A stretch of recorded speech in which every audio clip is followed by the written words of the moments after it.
আসসালামু আলাইকুম। Hi everyone, কেমন আছেন আপনারা সবাই? আশা করি আপনারা সবাই ভালো আছেন। আজকে আপনাদের সাথে যেটা শেয়ার করব সেটা হচ্ছে ধুন্দুল। ধুন্দুল তো বেশিরভাগ লোকেরই খুবই পছন্দের একটা তরকারি বা সবজি। যাই হোক, আজকে দেখাবো ধুন্দুল কিভাবে কাটাকাটি করি, পরিষ্কার করি এবং প্রয়োজন করে রেখে দিই ফ্রিজে। তো ধুন্দুল দিয়ে আমরা তো ডিম রান্না করি, মাছ তরকারির সাথে রান্না করি, শুটকি বোনার সাথে রান্না করি, ভাজি করি, ভর্তা করা যায়। আর ধুন্দুল দিয়ে এই মজার মজার খাবারগুলো রান্না করার জন্য তো একটা কাটিং এর ব্যাপার আছে। তাই আপনাদের সাথে আজকে কিভাবে ধুন্দুল পরিষ্কার করছি এবং কাটাকাটি করছি আর ফ্রিজে সংরক্ষণ করে রেখে দিচ্ছি, সবকিছুই শেয়ার করব পর্যায়ক্রমে কবে। তো দেখতে থাকুন ফুল ভিডিওটা। আর আমার ভিডিওতে কোথাও যদি আপনাদের কাছে খারাপ লেগে থাকে সেটা কমেন্ট করে অবশ্যই জানাবেন। ভালো লেগে থাকলেও কমেন্ট করে জানাবেন। আর যদি আমার ভিডিওটা ভালো লেগে থাকে তাহলে একটা সাবস্ক্রাইব করতে অবশ্যই ভুলবেন না। তো আমি প্রথমে একটা একটা ধুন্দুলকে উপর থেকে ছোকরাটা ছিলনি দিয়ে পরিষ্কার করে নিলাম। এরপরে আবার একটা ছুরির সাহায্যে আরেকটা ধুন্দুলকে উপর থেকে এভাবে পরিষ্কার করছি আস্তে আস্তে। আপনারা যদি মনে করেন যে আস্তে পরিষ্কার করলে বেটার তাহলে করতে পারেন, আর যদি বলেন না আমার কাছে আস্তে ভালো লাগে না তাহলে ছিলনির সাহায্যে উপর থেকে ছোকলাগুলো ফেলে দিতে পারেন। আমার কাছে সবচেয়ে বেটার মনে হয় উপর থেকে যে ছোকলাটা আছে বা ময়লাটা আছে এটা ফেলে দিলে, লম্বা লম্বি করে এভাবে টেনে। ইচ্ছে করলে এই যে উপর থেকে যে ময়লাটা ফেলে দিচ্ছি এটা দিয়েও নাকি অনেকে ভর্তা করে খায়, তবে আমি কখনো ট্রাই করি নাই ভর্তা করে খাওয়ার জন্য। আমি শুধু ডাইরেক্ট যে ধুন্দুলটা ওটা দিয়ে ভর্তা করে খেয়ে দেখেছি, খুবই মজা লাগে। আর ধুন্দুল তরকারি সবার তো প্রিয়ই, আমার কাছে তো খুবই ভালো লাগে। ধুন্দুল তরকারির সাথে কিন্তু ঝাল একটু বেশি করে দিলে আরো বেশি মজা লাগে। এখন ধুন্দুলের যে উপরে ময়লা পরিষ্কার করার পরে সাইড গুলো এগুলা কেটে নিতে হবে। তো একটা ছুরির সাহায্যে এভাবে কাটবে। তবে এখানে একটা টিপস বলে দিচ্ছি, অনেক ধুন্দুলের মধ্যে কিন্তু তিতা থাকে।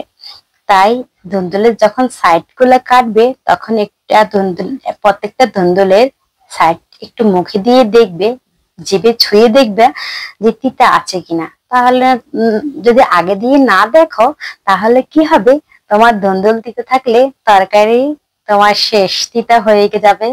তখন মনে হবে তিতো করলা রান্না করেছো, এরকম মনে হবে। তাই এজন্য ধুন্দুল চিচিঙ্গা যাই কাটাকাটি করা তখন কিন্তু পাশ থেকে মুখাটা কাটার সময় একটু জিভের মধ্যে ছুঁয়ে দেখবে যে ধুন্দুল তিতা আছে কিনা। এবার পরিষ্কার করা শেষ, ধোয়া শেষ, উপর থেকে ময়লা ফালানো শেষ, এবার হয়েছে কাটাকাটি। এই যে এখন আমি একটা ধুন্দুলের মাঝখান বরাবর কেটে আবার মাঝখান বরাবর ফালি করে এভাবে কেটে পাশ থেকে এভাবে টুকরো টুকরো করে নিয়েছি। এটা ইচ্ছে করলে যে কোনো মাছ তরকারির সাথে রান্না করতে পারবে। আবার শুটকি বোনার সাথে এই কাটিংটা যায়। আবার যদি তুমি মাছের সাথে যদি রান্না করো এই কাটিংটা যায়। আর যদি তুমি বলো যে না আমার কাছে এই কাটিংটা পছন্দ না, তাহলে এভাবে আরেকটা ধুন্দুল কাটবে। এই যে এই কাটিংটা করবে মাছের সাথে, মাছ তরকারির সাথে এই কাটিংটা খুবই সুন্দর লাগে। তো এই কাটিংটা করেও ধুন্দুল তরকারি রান্না করলে অনেক মজা লাগে, দেখতেও খুবই সুন্দর লাগে। তবে শুটকি বোনার সাথে এই যে প্রথম যে কাটিংটা করলাম ওই কাটিংটা পারফেক্ট ভাবে মেশে, এই কাটিংটা মাছের সাথে খুবই ভালো লাগে। আরেকটা কাটিং তোমাদেরকে দেখিয়ে দিব, সেটা হলো গোল গোল করে ধুন্দুল কেটে ডিম বোনার সাথে দিলে অনেক মজা লাগে। তোমরা কখনো করেছো কিনা জানি না, তবে এভাবে কাটিং করে ডিম বোনার সাথে একদিন ডিম বোনা করবে, খুবই মজা লাগবে দেখবে খেতে। আমি কিন্তু বাসায় মাঝে মাঝে ধুন্দুল তরকারি রান্না করি।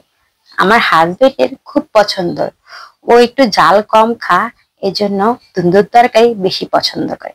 আর আমি তোমাদেরকে এখন তিনটা কাটিং যে করলাম একটা একটা করে একটু উঠিয়ে উঠিয়ে দেখিয়ে দিচ্ছি।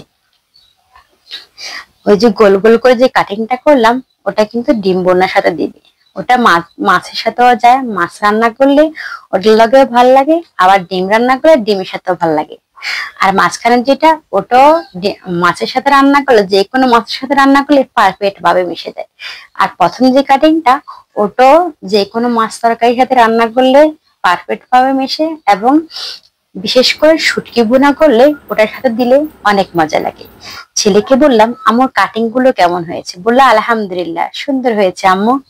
তো এখন হলো কিভাবে আমি ধুন্দুল তরকারি বেশি হলে ফ্রিজে সংরক্ষণ করে রেখে দিই, সেটাই দেখিয়ে দিচ্ছি।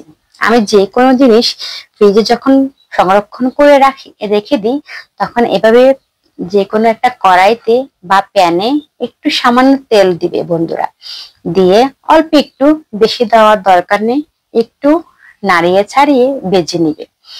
বেশি ভাজাভাজির দরকার নেই, বেশি সিদ্ধ করার দরকার নেই। তাহলে যে পারফেক্ট একটা কালার থাকে তরকারিতে, এবং সুন্দর দেখা যায়, এবং মনে হবে যে তুমি একদম তাজা তরকারি এনে রান্না করেছো, সেরকমই মনে হবে। বেশি ভাজার দরকার নেই। এভাবে করে ফ্রিজে এবার উঠিয়ে নেবে, নিয়ে একটা বক্সে রেখে দিবে, মুখটা লাগিয়ে। তো আমার দেখো এভাবে আমি এখন ফ্রিজে রেখে দিব, ডিপে। তো তোমরাও এভাবে করবে। সবাই ভালো থাকবে। আল্লাহ হাফেজ।